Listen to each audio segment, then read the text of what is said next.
Why a woman and men today is Saturday? Why they want to go to the bar? What's exactly is in the bar? They are going there to bring weed. They pay to bring weeds. If not weed, literally. And you know, they smoke weeds these days, right? So the weeds we are talking about is way more harmful than the one they grow in your backyard. Those we grow them, those we bring them to our life, and those they destroy us willingly.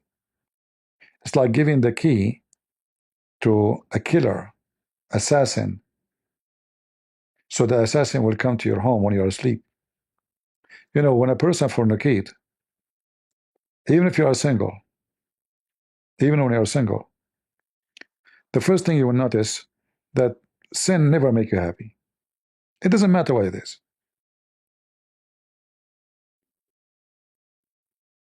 Anything is wrong, you do, is going to chase you. Even if it was 20 years ago. You remember it, you know it, and you feel guilty.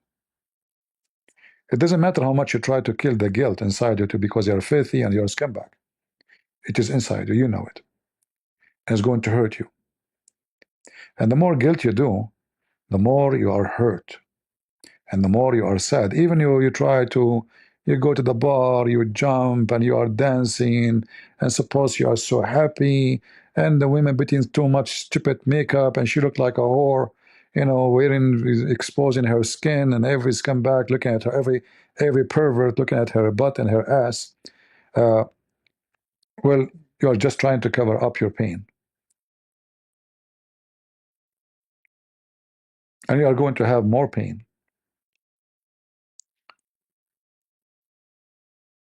You run away from your pain and you jump in a bigger pain. So I am guilty of something, I'm sad about something, I start drinking. But then when I drink, I became more evil and more ugly and more stupid. And my health is going to be even more bad. Oh, my kidney is dying. Oh, my blood. Oh, my cholesterol. Oh, my etc. Oh, my lung. So you try to escape sin and you jump into a bigger sin. And this process will continue, and then you'll find yourself like walking in a quicksand.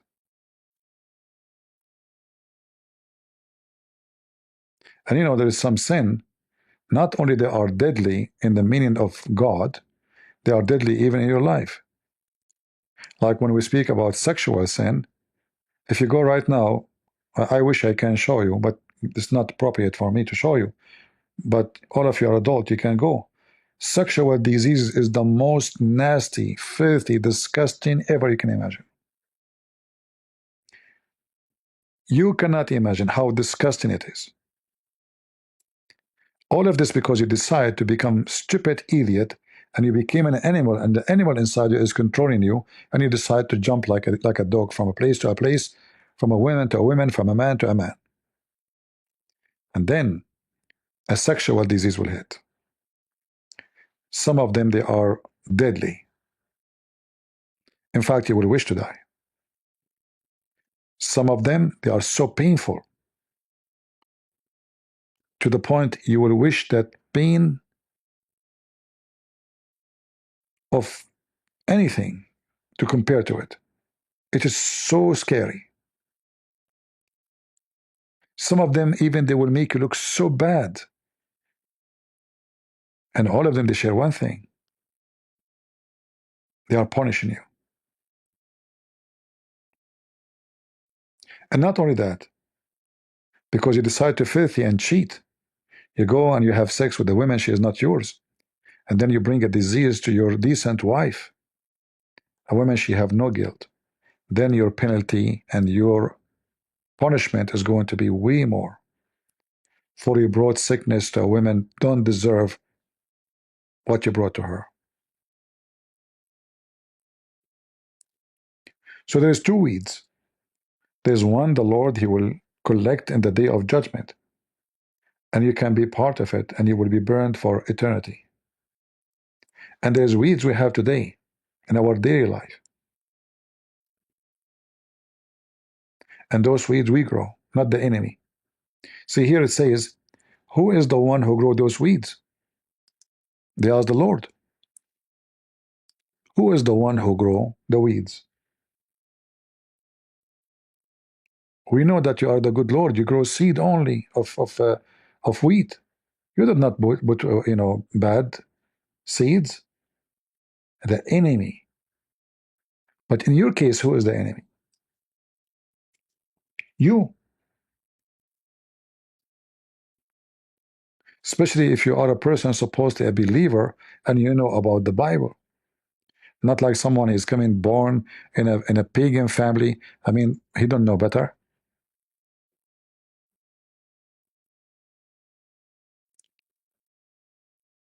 So bless those who hear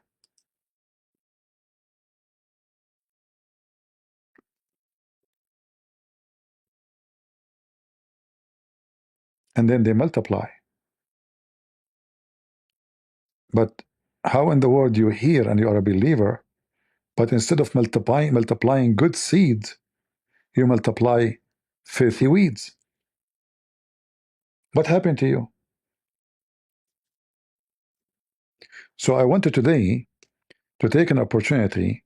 When the Messiah, he said to the woman she was accused of fornication, he told her, he gave her a chance. He told her, I will not judge you, not even I. But then he said to her, go and sin no more.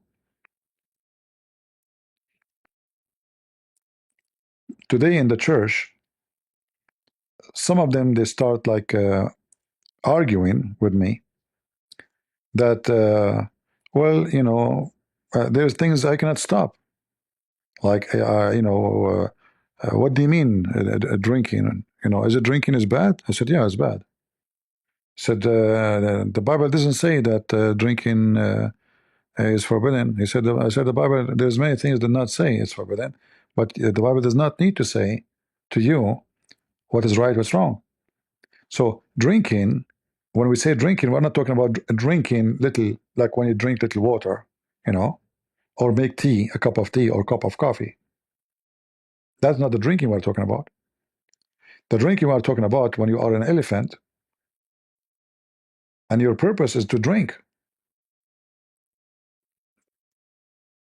Or what you need to do, you want to drink, not drink in the side of something else. Like you have a little drink with some food, maybe. No problem. The Bible says little of it will bless your heart. Little of it will bless your heart. Not a liter of it will bless your heart.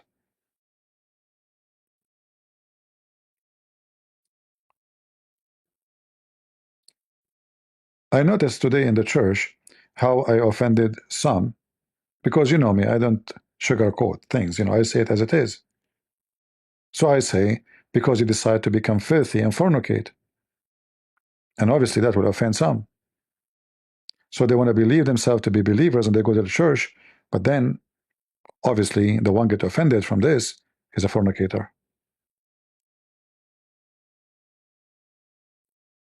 All kind of sin, doesn't matter what, fornication, stealing, lying, anything will not make you happy.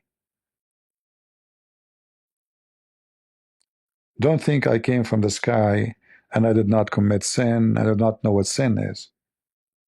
Whatever sin I did in my life never made me happy. And I don't want to do it.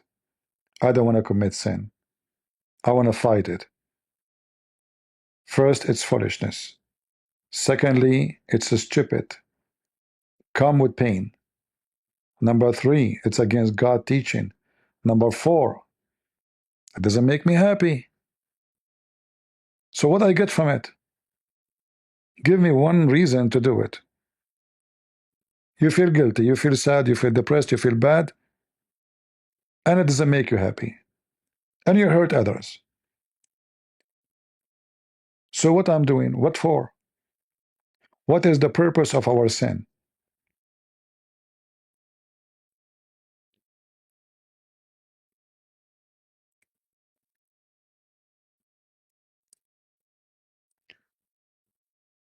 So either we say we are going to wait for the Lord to collect the good wheat and burn the bad weed, and then we might be the bad weeds. Or we say, you know what? I am going to fight my own weeds, and I'm going to be the same as the seed who fell down in the ground, in a nicer ground, and have roots, and I grow up as a tree, and I multiply my fruits. And that is the one who hear the word of the Lord, and he understand it. So who is the one who will grow weeds? Is the one, it can be the one did not want to hear it, or the one who heard it, but he don't want to understand it, or even heard it, but he don't want to listen to it, to obey, even though he understood very well, because he prefer sin, because sin for this person is more fun. How many people will be in nightclub tonight? Or now they are in some areas like in Europe as we speak. How many people they are drunk and look stupid and look filthy? How many women will be raped? How many human beings will be robbed? You are out after the middle of the night, wrong time, wrong location, wrong people. Who is going to be out in the street at 3 a.m. in the morning? A priest? The holy angels? Or rapists and drunken and drugs dealers? Who is the one who will go to nightclubs? The quality or the junk?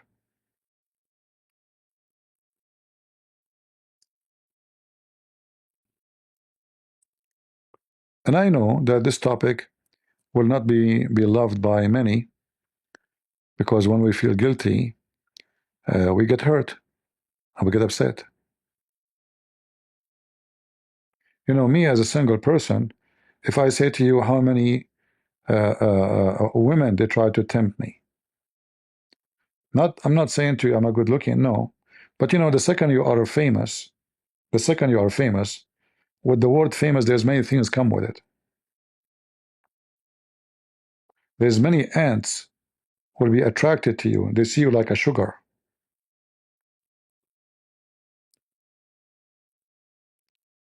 So you try to fight temptation, you try to fight sin, but then sin became more, like, more aggressive, more tempting, more offers are coming. So the more you try to close, you close the window, they come to you from the door. You close the door, they come to you from the chimney.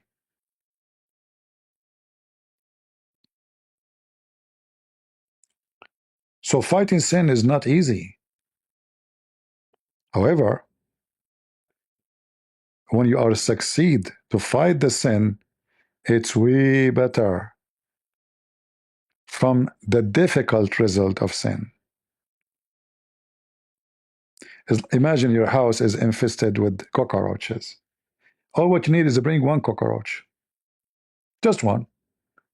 One cockroach get in, the cockroach lay eggs, boom. Have fun. All what it take is one cockroach. Not 10, not 20, not 30. So you say to yourself, I will do this one. And then the cockroach is already there, you know.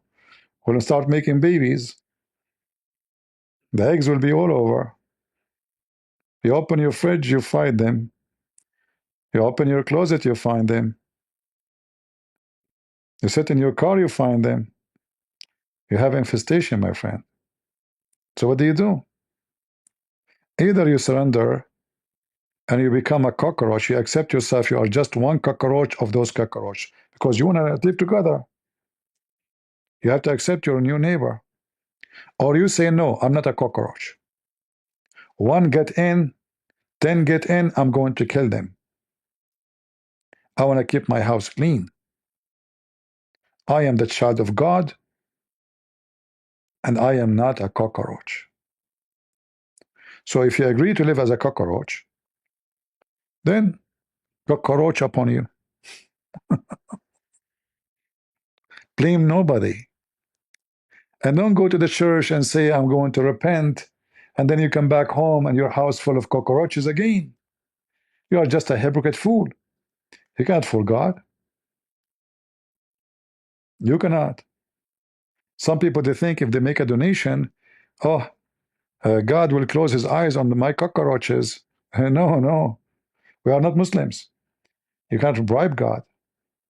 Oh, I'm going to donate to Christian Prince. You know, he's fighting a good fight. Maybe the Lord. No, no, no. If you donate to me, you're not going to go to heaven. Trust me. Only scammers will say that to you. Only scammers will convince you that if you do give us money, the Lord will love you. The Lord will love you not because you gave a donation. That is a normal thing to do. From their fruit you shall know them. You do good things because you are a good person following the good Lord. Not because if you make a donation you go to heaven. But before you go and make a donation, shouldn't you clean for your house first? Before you go and feed the poor, shouldn't you look at the poor you? Because poor is not about money. Poor is about poor in spirit, poor in a cleaning, poor in a hygiene of sin. It's not about how much shower you take. It's not about how much perfume you put in your. In fact, all the hookers, the prostitutes, the pimps, they use the most expensive perfume you can imagine. But there's no perfume in the world can cover their filth.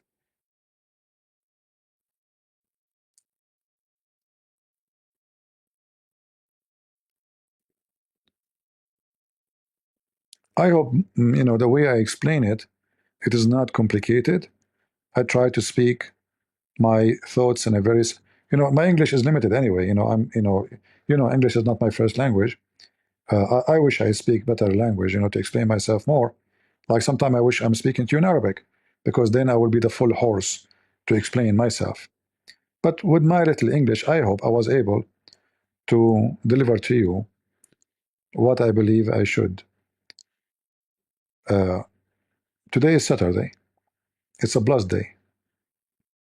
Don't waste your day and go to nightclubs.